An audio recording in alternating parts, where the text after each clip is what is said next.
It's time for Getting Down to Business with Mark Mondo. This new show discusses trends, technology, and tactics to help the listener learn more about improving sales, saving money, and fulfilling a personal mission through entrepreneurship.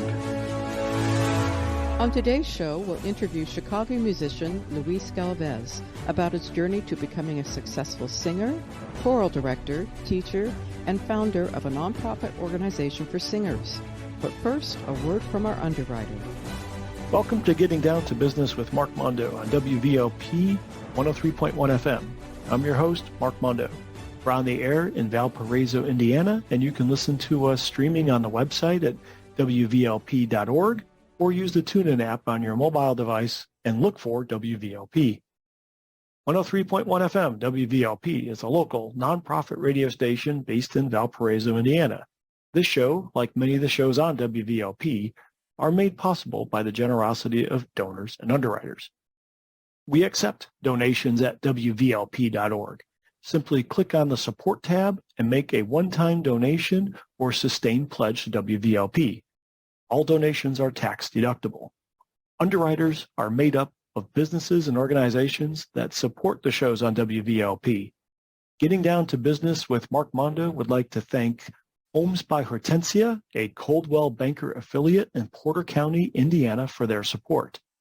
Homes by Hortensia has served the region's residential real estate needs in Indiana for over 12 years.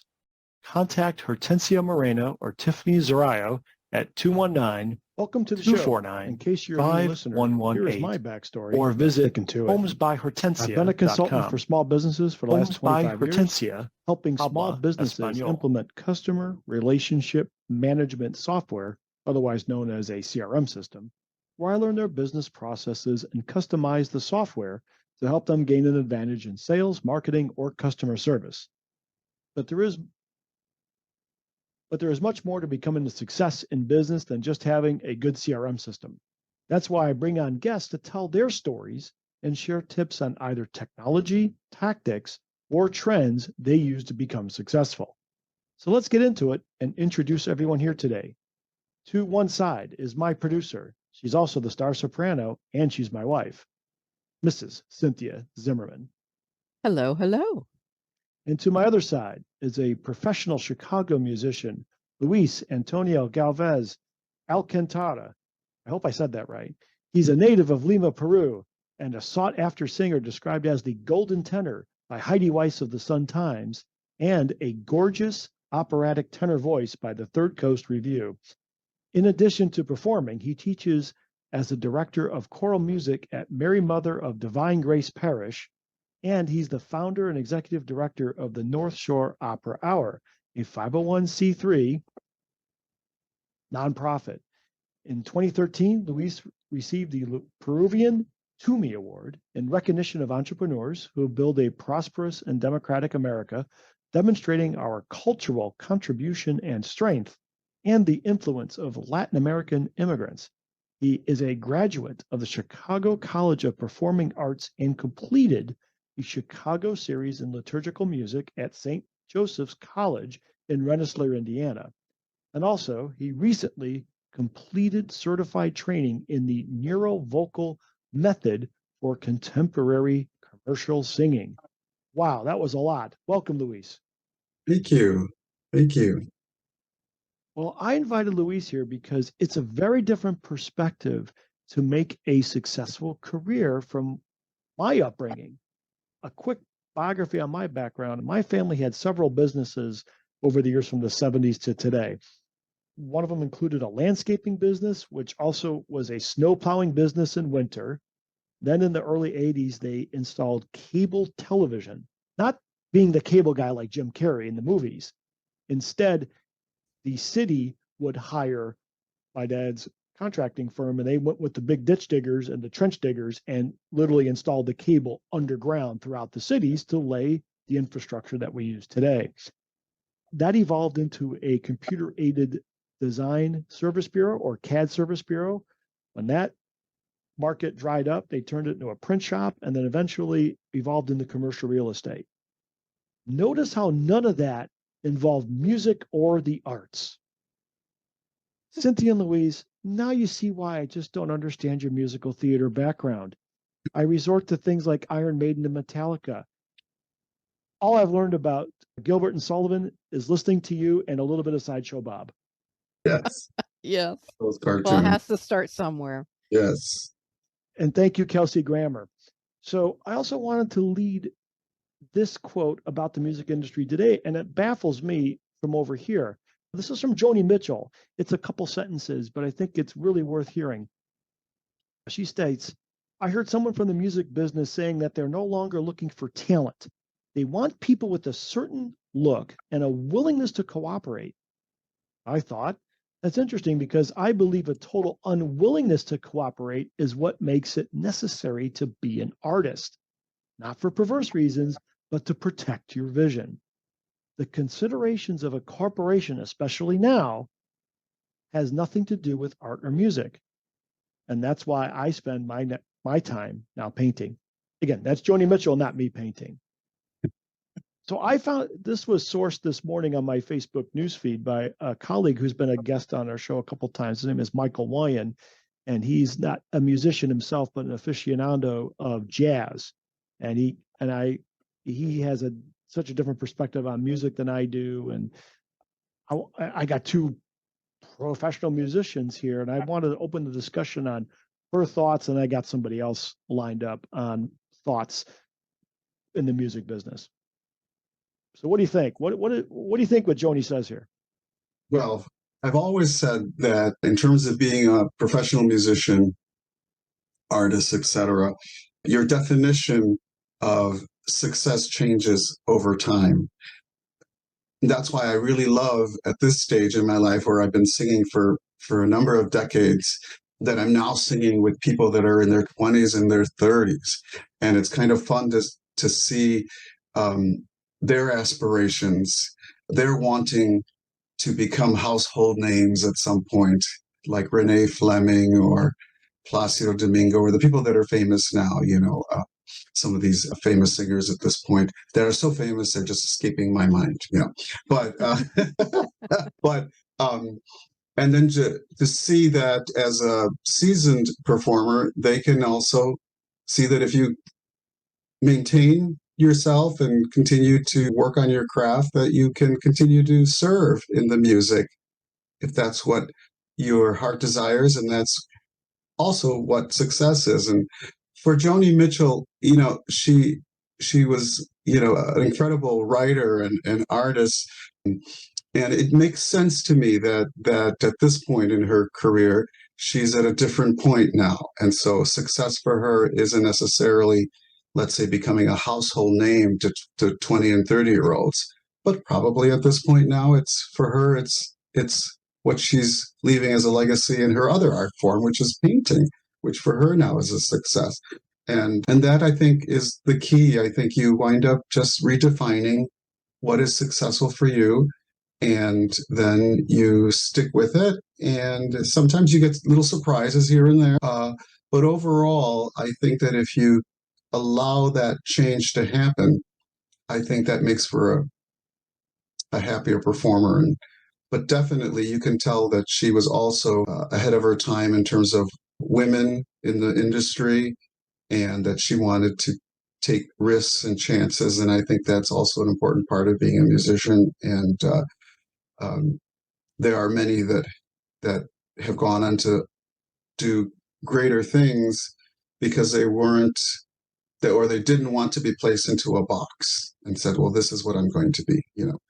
They've got this wonderful BBC documentary on Dame Janet Baker, who was one of my favorite singers, Dame Janet Baker.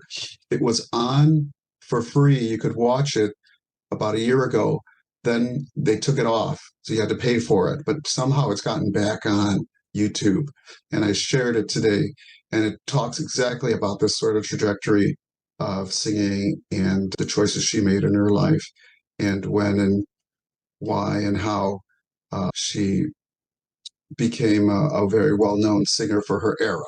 And so I think that she also said that if she had been allowed to stay in the box of being a contralto, she would have just spent her life singing messiahs and sitting in a chair for most of the concert while it was her turn to sing her solo, and that would have been it. And if she hadn't ventured into the fact that she had a much higher range to offer as well, she went and did lots of mezzo soprano things, and then also one of our colleagues even called her a dramatic soprano too, because there were some things that she always sang with such fervor to the text, that it was a beautiful sound all the time. But anyway, that's what I think I can agree with Joni Mitchell on that. And of course, I'm sure Cynthia, too, we've got all these shows now where people can become famous overnight, Yes. and they have a little bit of talent, of course, and it's great to have a little bit of talent and ability, and it's good just to see, in another 5-10 years where that sort of leads the people, if they're still household names or still famous. But we live in a society now where you can be famous for a short amount of time and consider that still successful.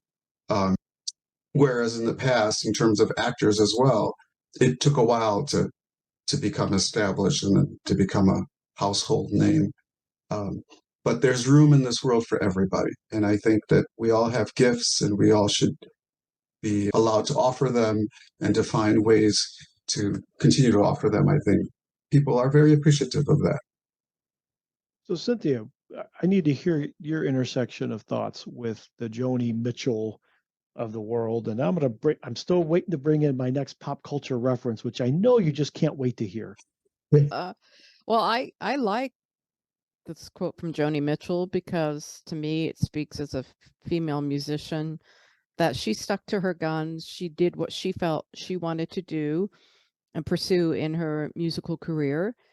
And when she realized that was going to be harder and harder now that corporate America was controlling more of the music industry and decided to go in a different path, that takes a lot of courage and conviction to do that.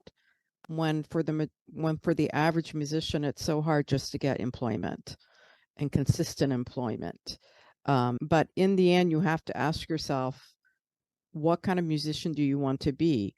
What avenues do you want to pursue? And then really being disciplined and pursuing those goals, and redefining success as you continue through your journey, because not everyone is going to be household name.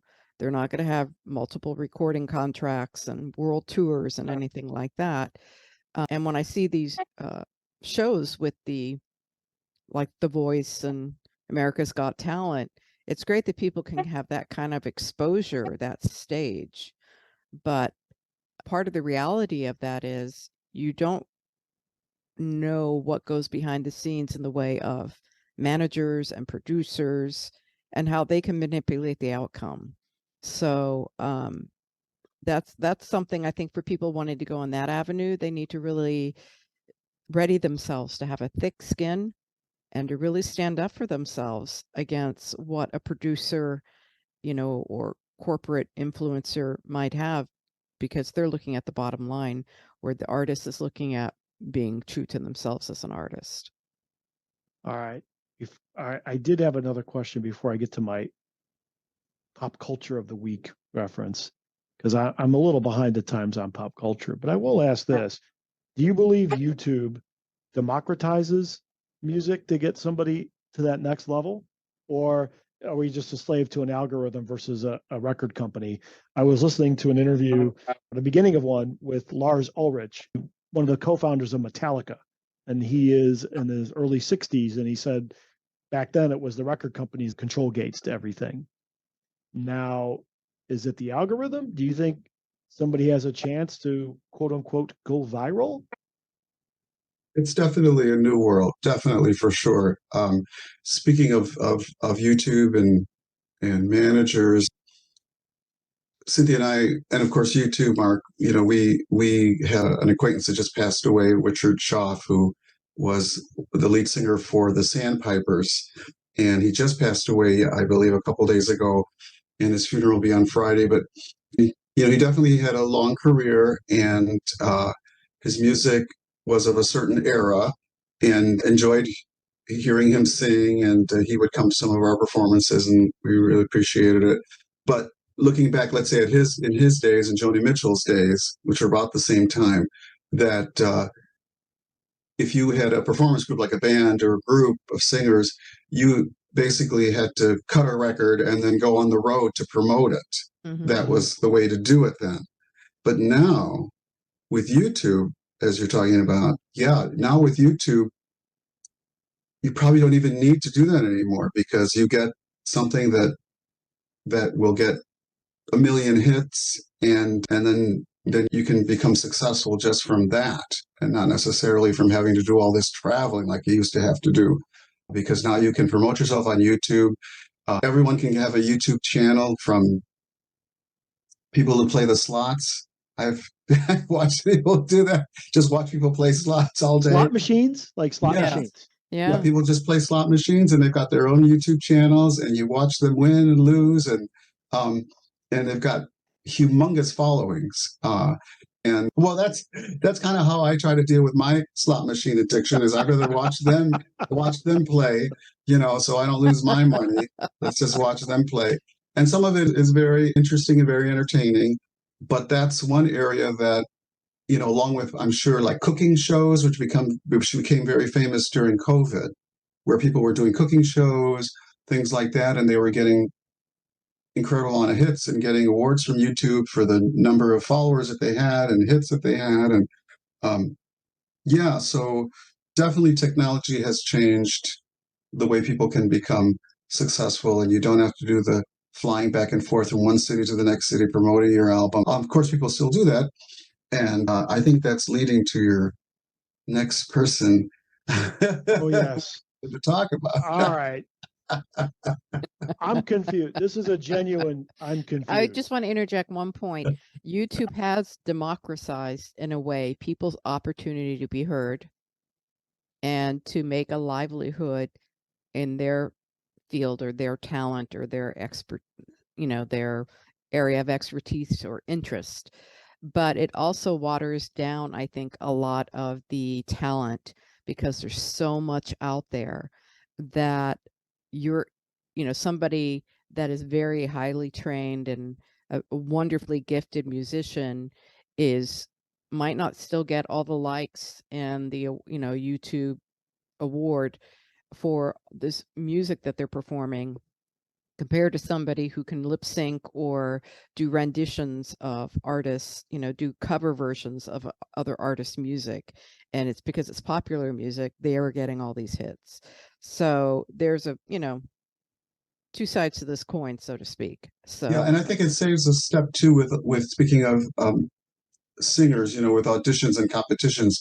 Now, I've judged a few competitions as the founder and executive director of the North Shore Opera Hour. I've been asked to actually adjudicate for the last 2 or 3 years wonderful local Polish competition, and all submissions are on YouTube. Mm-hmm. So you have to take that sort of with a grain of salt, because obviously whoever can record themselves better or in a better sounding room will come across a certain way, possibly better than the next person who didn't have the same kind of recording equipment. But with that said, too, it's also a way, of course, of hearing more singers. But in the end, if you're going to be hired, they still want to hear you live. So they'll still have to get to that other step where I know Cynthia and I, we have that experience where we have to go to the place and audition Mm-hmm. and have them see you and look at you and measure you that way. But they'd have to hear you live. But so there are pros and cons, just like any other kind of social media. But I think the big one I've noticed is just this whole traveling thing, that it's not as necessary as it used to be for an artist to travel and promote their record. Some people don't know what a record is. It's an icon on their desktop. So, all right, here's the question, because it's the pop culture lexicon. I can't watch an NFL game without it, especially if I'm watching the Chiefs. Every 5 minutes, they cut to Taylor Swift cheering on her boyfriend. All right. aside that, Barbie and Ken. They're Barbie and Ken. I look at a Taylor Swift. We've had another guest on the show. Her name is Cindy Chang. She was in a couple qualifying rounds of America's Got Talent. I've heard you sing. I've heard Louise sing. I've heard another guest on our show sing. Her name is Tina Papademos. She was on a few weeks ago. And everybody's talented. And we went to a recital. I went to a recital that Louise sang at and Tina sang at, and a couple other people I've never met before. And all their talent was off the charts. And now I know there's some career goals. Hey, I'm at a stage in my career, I don't need to be a household name. But I think some of these singers are still young and they're trying to aspire to that next level of either, I don't want to say fame or fortune, but like, hey, I want to be able to cut this for a living. How did Taylor Swift bust through that? Is it the lottery of birth? Is it the lottery of looks? Is it the lottery of knowing an agent? Or does she have talent? And I hate to say this, I can't name a song from her. So I want to have a more critical analysis from the audience here, from the two guests. I think she does have talent. She writes her own songs for the majority of it. I think she's true to her own voice and the way of what she wants to say through her music. But I think her parents had some connections in the industry. Now, that doesn't guarantee anybody fame and fortune. I mean, she's worked very hard to get where she is, I'm sure, but it is always helpful to have somebody in the business to kind of creak open some of those doors and windows for you to get in to be heard. Yeah, I think the music business is just like any other sort of corporate business where if you have a helping hand somewhere along the way, for sure, that can be helpful to you. But definitely, yes, I have had some students, piano student in particular, that loves Taylor Swift and wanted to learn some of her songs. So we've learned about 3 of her songs. I think the last one we're working on now is called Champagne Problems. And Taylor Swift wrote that. And yeah, the words are very nice. The melodies are there and definitely has talent, like you're saying, Mark. She has absolutely, she has talent, like a lot of people have talent. But again, it's just sometimes, as they've said in the past, just sort of being at the right place at the right time. And there are definitely at least 4 other talented young ladies that I know who are out there in bands within the city and also write their own music and probably have that same amount of talent. And who knows, depending on where that'll lead them, I'm not sure. But in my mind, they're already successful because they're out there. They're girls doing this. They're singing in bands. They're leading their bands, and they're writing their own music, and they've got their own specific kind of style.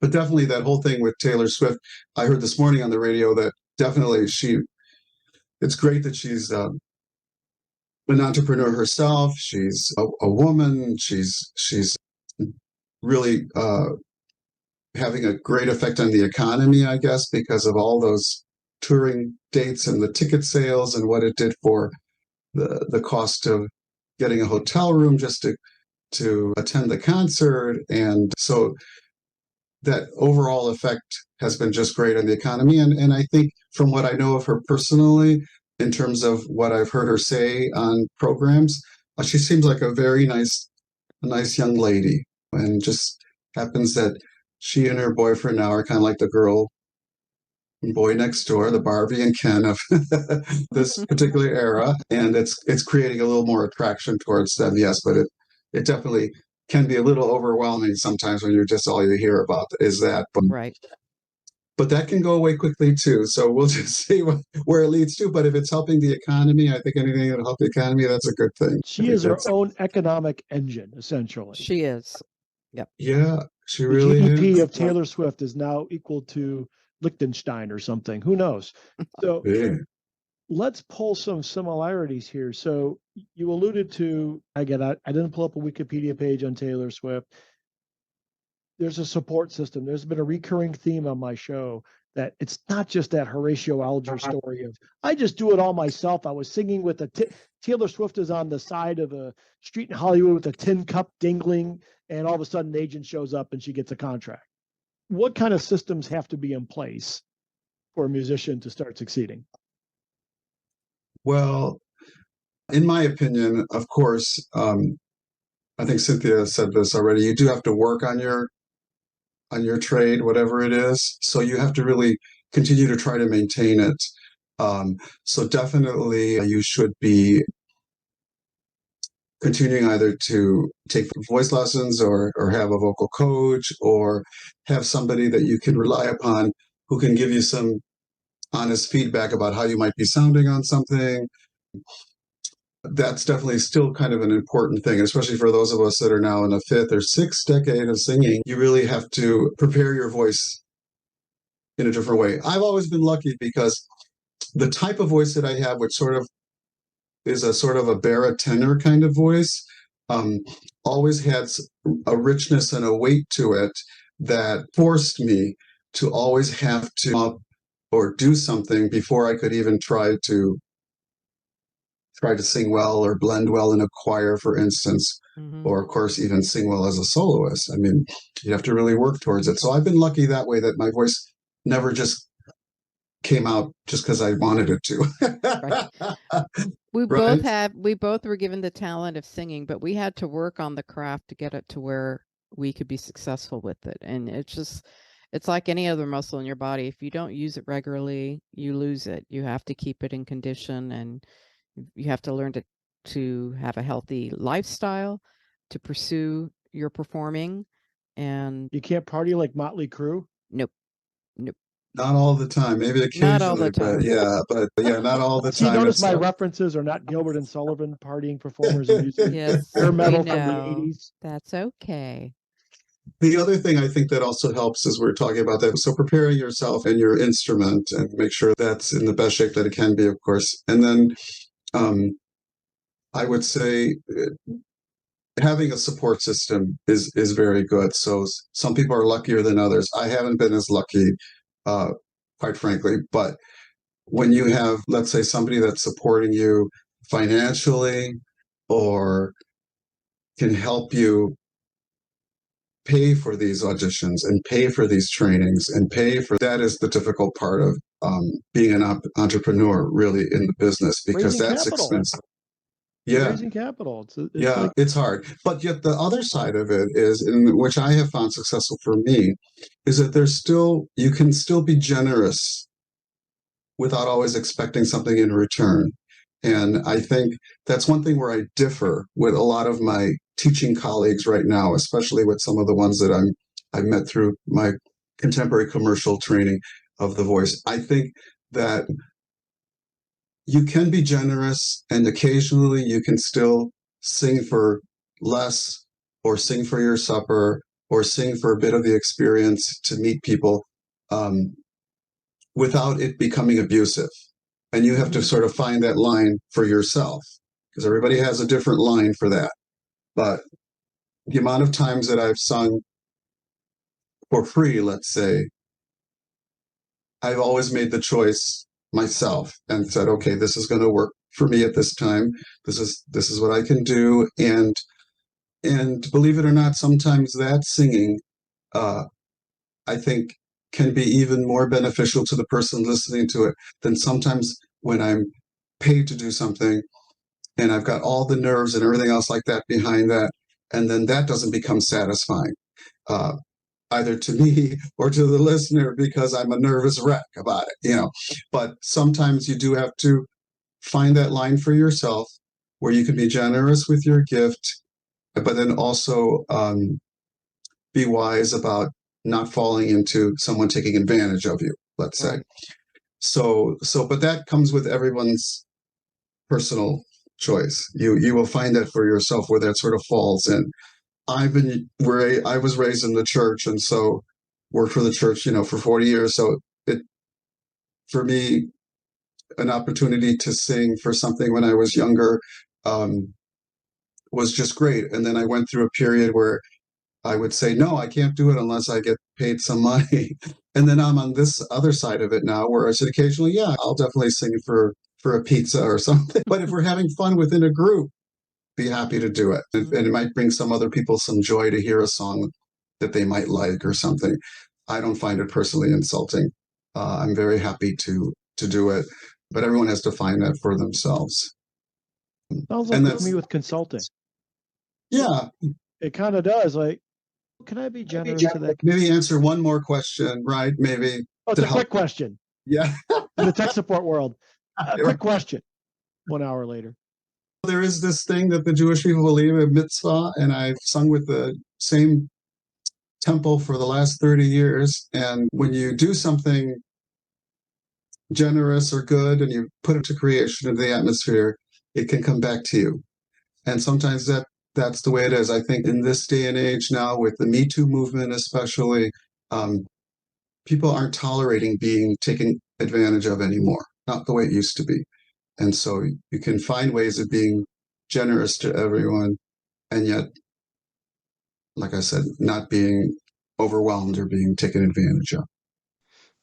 Before we get into the next segment, we wanted to let you know you're listening to Getting Down to Business with Mark Mondo on WVLP 103.1 FM, a community radio station out of Valparaiso, Indiana. Thanks for listening, and let's continue.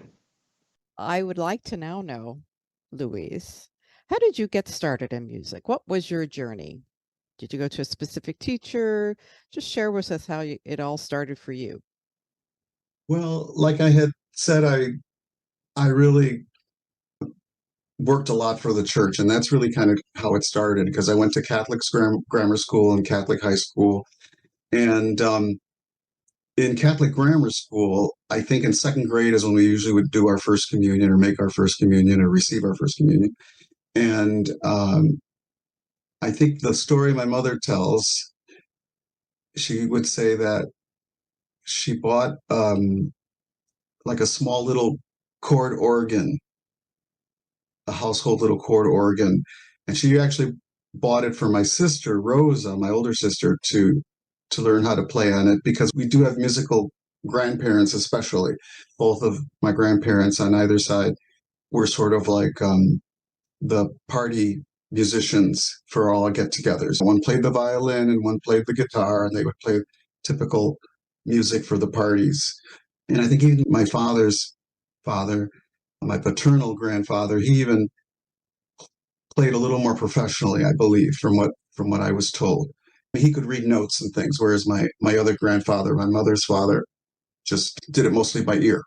But anyway, they would provide the music. So anyway, my mother bought this organ thinking that my sister would take to it, and I was the one that took to it. So I was the one that started playing on it and plucking out little melodies, and that's sort of how it started, that they discovered that I had that love of music that way. My older sister wound up actually being more of a dancer, and so even though she's a doctor, she continues to dance to this day, and dances with a company where she lives in Florida. But so we all love the arts. But so I started just these little melodies on the organ, and then my family thought, well, maybe I should take some piano lessons. And so in 7th grade, I started taking piano lessons with Sister Maria Melissa. Her order was the Sisters of Charity of the Blessed Virgin Mary, and they were the teachers at my grammar school, Our Lady of Lourdes in Chicago on North Ashland Avenue. And that's sort of where it started. And so I quickly learned things on the piano, and then I was able to start playing for church services at about 10 years old. At that time, they only had an organ, so I sort of had to adapt myself to the organ. But it was an interesting story too, because during that time there's still some tension with more Hispanic families moving in and things like that, and being part of the school and part of the church. And anyway, that's where I basically started, and I just started playing at about 10 years old and started to read music. Originally, I did mostly by ear, but then I started to read music, and that's sort of where the music thing was sort of born there. You could see that I had some ability there. Mm-hmm. And then on into high school, I liked to do the musicals when I could, in the musicals, and never got the top leading role because I never looked like the boy next door, but I would get like the next lower you one. Were the comedic. You were the comedic lead or something. Where somebody or character lead, right, yeah. Who had a decent voice and who could, And so and that's sort of the way it started. But even so, even in high school, I was still involved as music director for a church. I was still doing that during high school.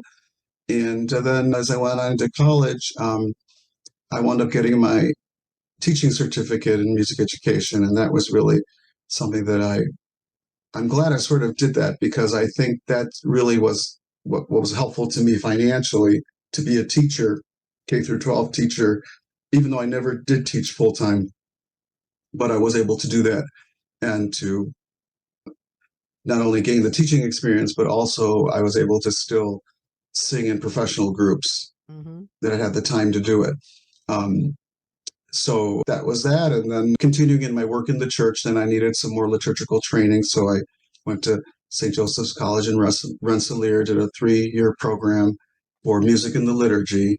And that's basically how that has kept going. And, I did programs for singers and did some traveling and, again, auditions and whatnot. And yeah, so I didn't have enough money probably to do more auditions, but I think now when I look back, I think I'm in the right place right now. I think exactly where I should be.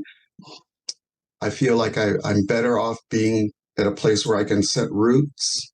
So I think I'm better than I don't think I would have adjusted to too much traveling. It was too difficult for me. And I miss my family. I want to always be with my family, very family oriented. Right. And I would miss my cats or my dogs or somebody, Yes. Well, you were actually performed for some of the better well-known groups here in Chicago. So it wasn't like you just did little gigs. I mean, you were quite successful as an operatic tenor. I was. I sang with Chicago Symphony Chorus, the Lyric Opera Chorus. I was noticing Bella Voce, for instance, just had a beautiful concert, and I was in the original Bella Voce, which was called His Majesty's Clark's, way back when it was first founded by a wonderful person. Her name escapes you right now, but she's great. We just talked about her recently because I just had a little college reunion last week. But again, another group that was founded by a woman. So women have been following me, and Margaret Hillis, of course, the founder and director of the Chicago Symphony Chorus. The way women have sort of influenced me throughout the years have been really a wonderful thing, because I find a lot of inspiration in that. And there's a lot of connection between women's voices needing to be heard, and also minority voices needing to be heard, even to this day, that we still have to sometimes we have to be sort of blunt, and get out there, unfortunately, because there still exists a lot of discrimination, and we still have to fight against that all the time. You are also quite well known in the Peruvian American community as a musician who not only performs Peruvian music, but you've really lifted up the Peruvian music culture in the community, both not just for Peruvians, but for other Americans. And I know I've had the opportunity to sing with you for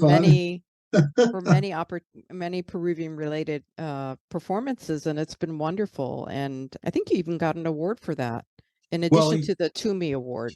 I think you got some recognition. Yeah, previous to the Toomey Award, I got an award from the Association of Peruvian Institutions of the United States and Canada. So that was probably like maybe 10 years before the Toomey Award. And that was also for a similar thing, as actually being called sort of, they use a special term, but just as you're saying, sort of a representative of the community, a valuable representative of the community. And that's been something that I think I want to continue to do. I started doing it basically playing the piano for different Peruvian occasions, because I obviously love to play the piano, and I can play some Peruvian music. And so that was great. And you're right, Cynthia. Yeah, the other part of it is showing the variety of music that we have, because we do have our indigenous music, obviously, and then we have a lot of music that's accompanied by guitar and dance music. But then we also have we also want to show that we also have classical music too, and so that we can use our classically trained voices towards our Peruvian music. And we've got great singers like Luigi Alva, who was kind of the first Rossini tenor in around the 60s and 70s. 50s, 60s, and I think 60s and 70s. He was Peruvian, and he was a Rossini tenor. Of course, we have Juan Diego Flores, who's probably the most well-known now Peruvian Rossini tenor. And many times I wish I had been a Rossini tenor too. I think when I was in these programs, people thought that I would fall into that same category, but my voice just did not lend itself to singing that kind of stuff. It just really never, probably because I was more of a baritone. Yeah. Well, I consider your quality of voice. I like your quality of tenor voice because it's richer. It's like a Placido Domingo richness to it, but it still has that brightness that you can hit all the high notes. Thanks. I try. Yeah. Yeah, I try. And that's another thing that's helpful to me is because my voice really hasn't dropped because I was never a high C tenor. And so I'm not lamenting any high Cs I can't sing anymore because I really could never sing them in public. I would sing B flats or Bs at the highest. And because that's the kind of voice that I had. I think I was a little ahead of my time because now we've got singers like Jonas Kaufmann, for instance, who, when you hear him sing, you'd swear he was a bass singing tenor because the voice is so, again, rich and dark. Yet he's got this, he can sing the upper notes. And I think it was hard for me to find exactly who to work with to kind of help to find that voice.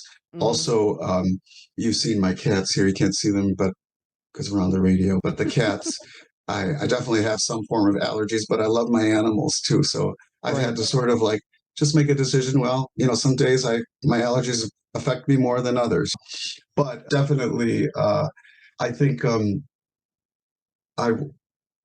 in a good place now where I can say, I think I've offered enough of myself to leave a little bit of a footprint. Let's say if tomorrow I step off the curb and get hit by a bus, that people will remember that, I was trying to be helpful with my music, not just for myself, but help other people. And I think, again, that's something we're wanted to go with the North Shore Opera Hour.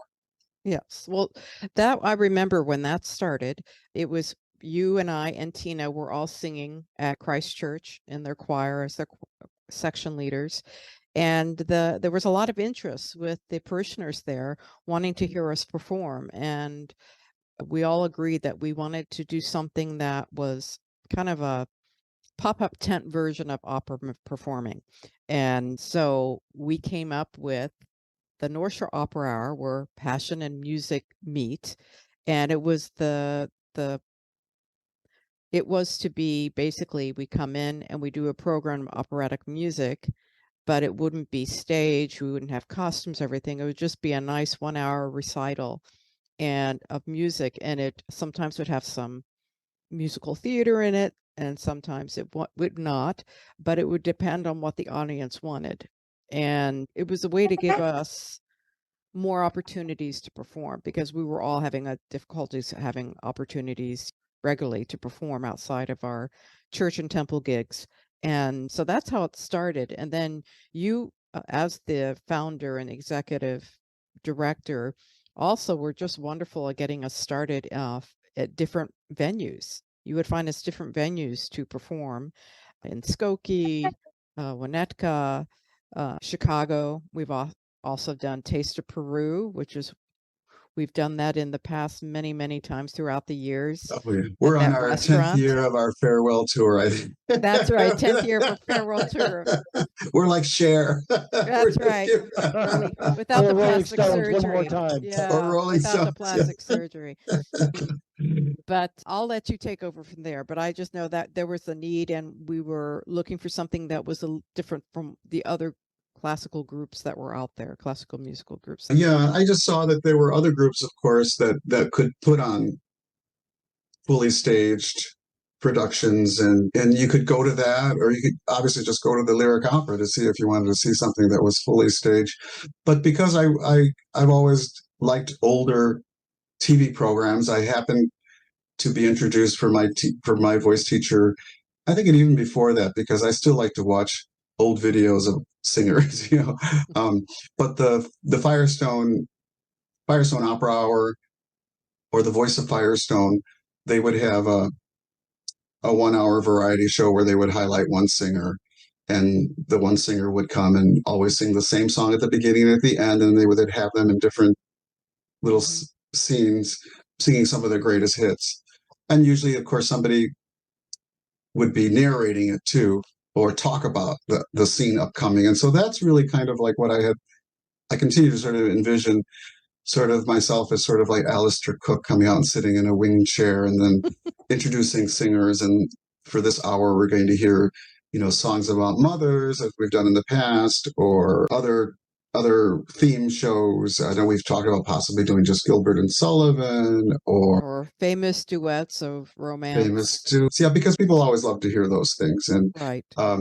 But also, as you said, not too much of the frills, a little bit on the less is more, so that we can concentrate just on hearing the beauty of the music and giving an opportunity to singers to work on their repertoire, maybe something that they've wanted to work on. So if we would do something, let's say like The Marriage of Figaro, we would just do like some of the main songs for The Marriage of Figaro. We wouldn't do the whole thing. We wouldn't do the whole thing. We would kind of narrate, well, now this part happens, and then have them come out and do their song. Because again, it's a way of having people work on their repertoire. And the other part of it too, I must put in, is that I've always wanted to make sure that everyone gets some sort of stipend, because I know there are a lot of companies out there that nobody gets paid. And I know we just talked about that previously. But for something like this, especially now that we're hoping to maybe plan a fundraiser, I want to try to invite everyone who may have performed with us over the years to help us out to raise money so we can put on a nice proper show to sing something. But they would still get a stipend, even if it was a gas tank stipend, like $50. You know what I mean? It would be something. I would not want singers, again, to be classified as those that are not going to get paid while we have an orchestra being paid. Right. I can't have that. We won't have an orchestra. We'll just have a pianist, but at least that'll be affordable, so I can pay the pianist, but also the singers would get some sort of stipend. Yeah. Because I don't think a lot of people know that these other small musical groups, whether they're early music or opera or operetta, they basically, none of the singers get paid. They're the ones up there performing because they need the experience to put in the resume, but they are not getting paid. All the other musicians who happen to play instruments in the orchestra or pianists, there is no question they're going to get paid. And that was one thing I liked about your viewpoint. Not only was it providing young and somewhat seasoned performers an opportunity to just perform in a different format, but we were also going to get some type of stipend. And I think that was an important precedent that you started. And also, we also wanted to make our performing less foreboding, but welcoming to people who are not used to hearing opera or operetta. We want to kind of expand our audience base for people to get to know what opera is, and that it's not so unattainable to enjoy. And I think that's a good point. Type of art form.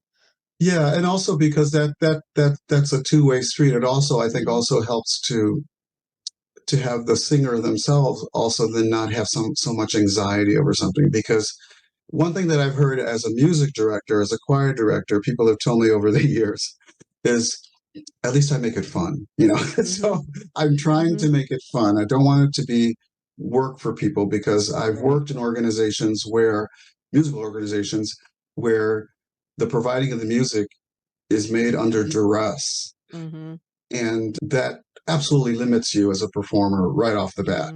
You cannot be free if someone is mistreating you or forcing you or checking up on you constantly.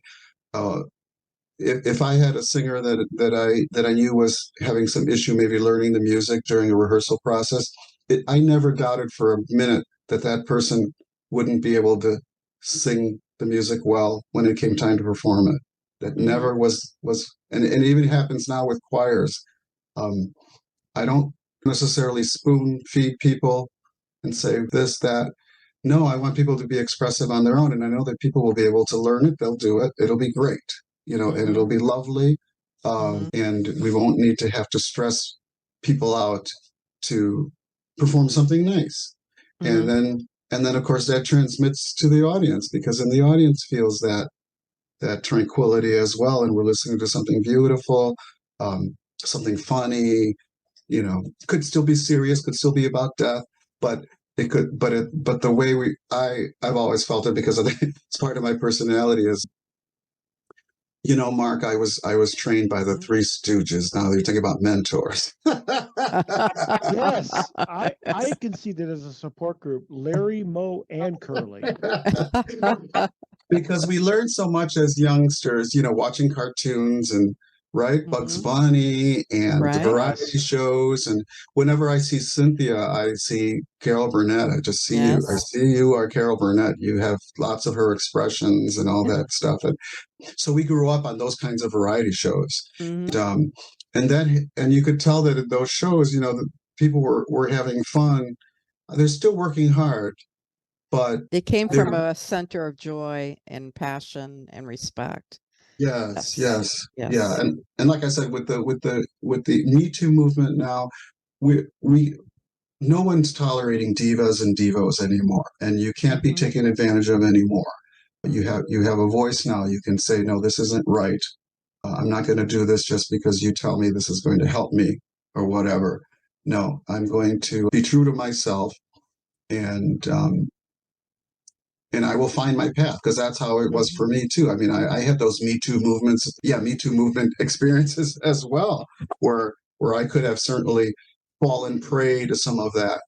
But Mhm. overall, for me, it was like I was mostly concerned when I was in these opera programs or any of those teaching programs. I was always like, well, I'm here to find out if I have any talent. Um, that's my primary purpose, not to have any kinds of personal liaisons with people. Right. Yes. That's another Yes. show. Yeah, That's that's something another totally that. different, Yeah, because exactly. I want to Yeah. know if I have any ability. And now I think over the years, both Cynthia and I, and Tina as well too, I think we have been able to I think validate ourselves that we have an ability, that of course a lot of people have talent, but you need to be able to work with other people. You need to have a good disposition. You need to be willing to take a risk here and there. Mhm. But still, that's what really makes a successful performer. So with the North Shore Opera, I'm hoping that I can continue to offer that. And people out there, hopefully you'll hear at some point we'll have a nice little fundraiser where we can put on a nice show in a nice little theater where we can have a nice audience and again promote our talents that we have in the Yeah. greater Because we Chicago need area. to, we need to promote the new and upcoming talent. So that's important. Oh yeah, Give yeah, them and there's some good ones opportunities. out there. There's some good ones out there. People that are like How are they us, going I to get think, promoted? into How work. do you think? There is a North Shore Opera Hour platform. I think we talked about that a little bit with social Mhm. media and the YouTubes. Yeah.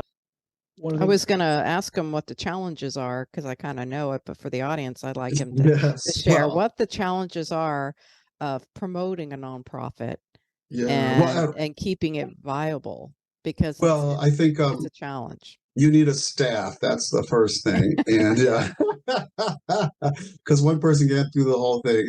And but as we talked about YouTube, that's a big one. I think lots of people who might want to hire us want to see if we have any samples, and that's where the YouTube thing comes in, and where is the thing that I'm trying to get better at, and maybe with my colleagues that I'm getting to know now, with this gentleman named Eric Campos. He's the one that has this little group where they present snippets of themselves singing, sometimes in costume and whatnot, along with a video of something from musical theater or a cartoon or something. And he's very good at that, and hopefully he'll be able to give me some advice on that. But definitely, I think social media is really the thing for the new companies and entrepreneurs, that you really have to get that technology. And that's, again, I was saying during the break with Cynthia, is that's something we were not taught. We went to music school. That was No.